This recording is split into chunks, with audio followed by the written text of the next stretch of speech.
Hello, I'm Dr. Jeanette Raymond, psychologist, psychotherapist, relationship expert, and author of Now You Want Me, Now You Don't. Today I'm going to talk to you about the capacity to love, and it's the third part in the series. And it's about the way you experience your partner and how that makes it sometimes impossible for you to love them when you feel hurt. So we're going to talk about Matt and Jackie. They're a couple that I have seen in my office, my therapy office. And, they'd come in and smiling, do you have anything to say? What would you like to talk about? Holding hands. And then all of a sudden, Jackie would remember something that hurt her during the week, and she'd start talking about it. But she wouldn't look at Matt. And as she talked, it was as if there was a tornado inside her, and she'd pick up every bad thing that she could remember, every hurt, every wound, every slight, every feeling of anger and hate and misunderstanding, and pick them all up and in the speed of the tornado and hurl it at him. But without looking at him, she kind of was not experiencing him in that moment as her partner, let alone a human being.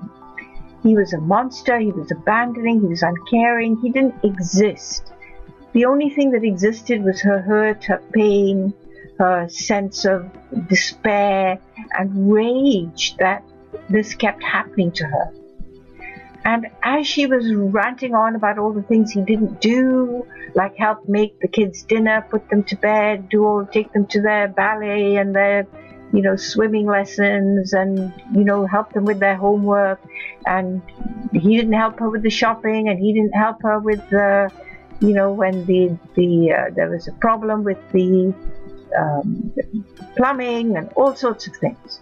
So in that moment, all she could access in her mind was all the things he didn't do that he was supposed to do, that she wanted him to do, a sin of omission, or all the things he did do that were wrong, bad, mistimed, insufficient. Those were sins of commission. And they kind of all came flooding through this tornado, picking it all up and hurling it at him. And he was stunned. He started to crumple. He could see his body backing away, and he didn't know what to do. And anytime he tried to reach her and reach out and try to calm her down or to have a dialogue with her, she would just push him away and continue ranting and raving, because in that moment he was a monster. He certainly wasn't human. He wasn't her partner, and there was no way he was anything that she could love. So in that moment, when she was remembering her hurts from the past and the present, it was as if there was no room left for love. And you can't love a monster. You can't love somebody who's hurt you and repeatedly upset you and disappointed you and so on.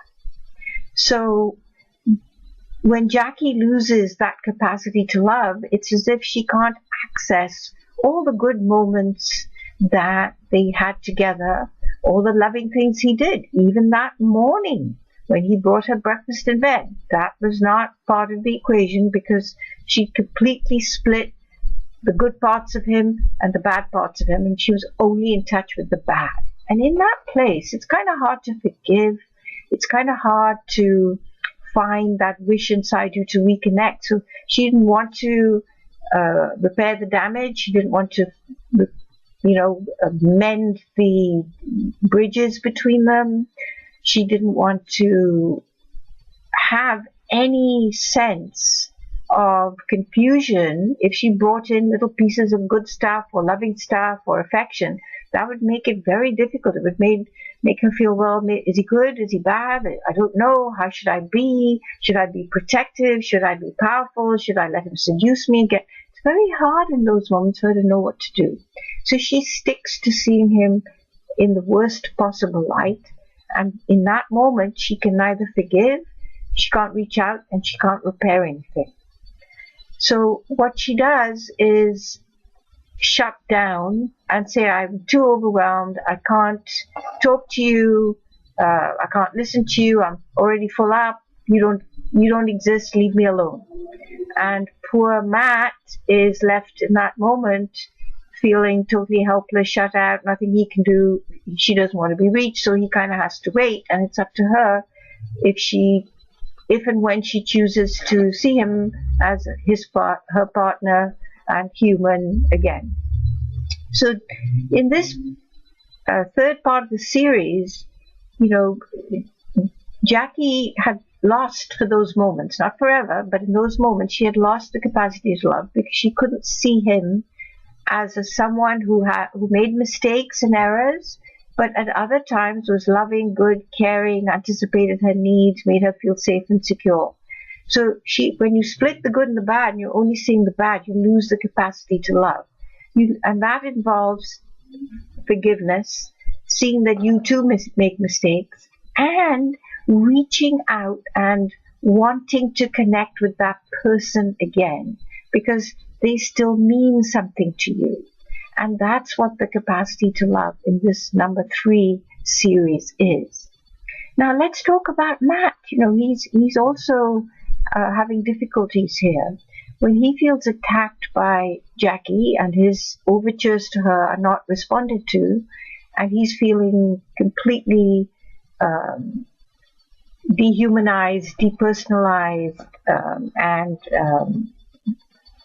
as if he's non-existent, he becomes very bitter inside.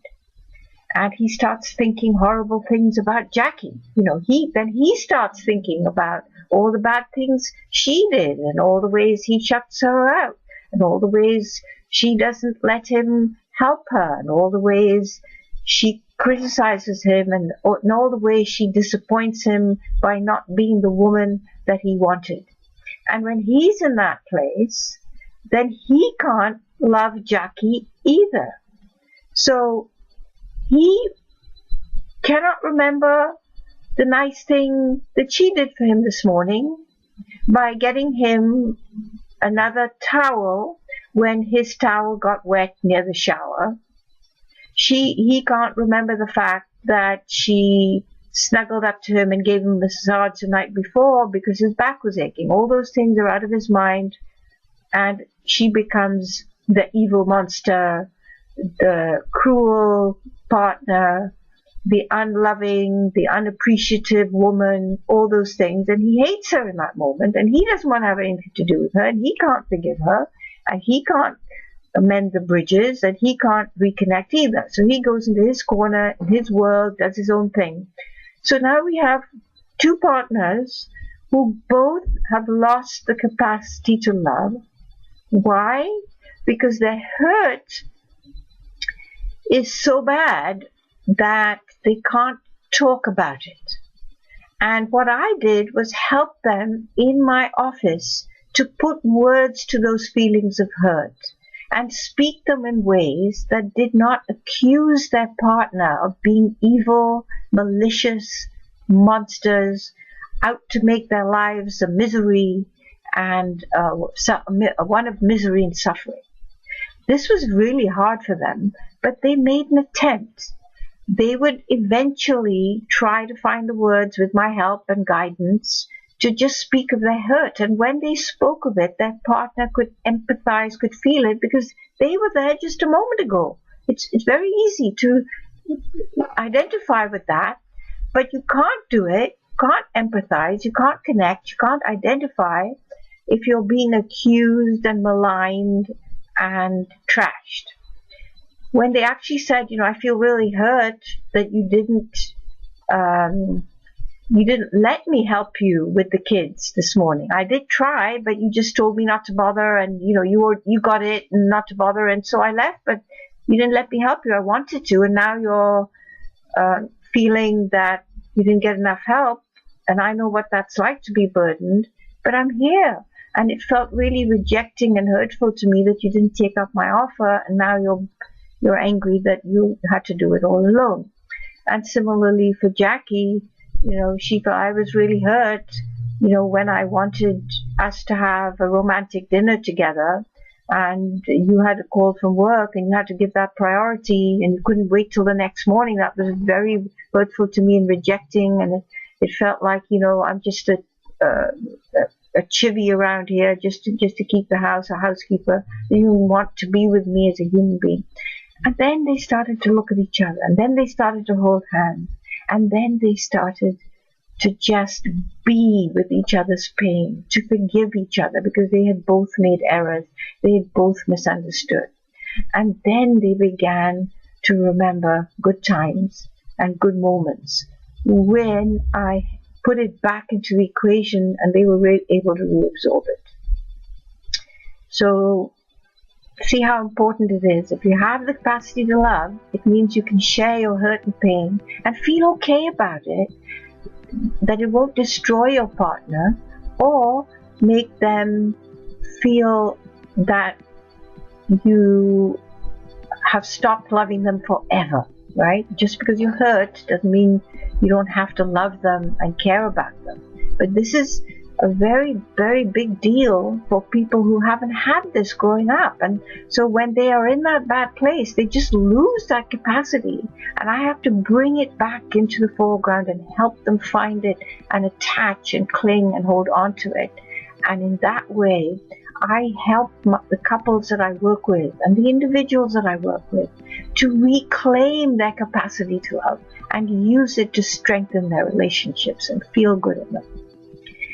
So let me know your experiences, your worries, your concerns. I'll do my best to answer them, and hope that you'll be able to share everything and trust that it's going to be taken seriously. And then I'll see you again soon for part 4. Bye for now.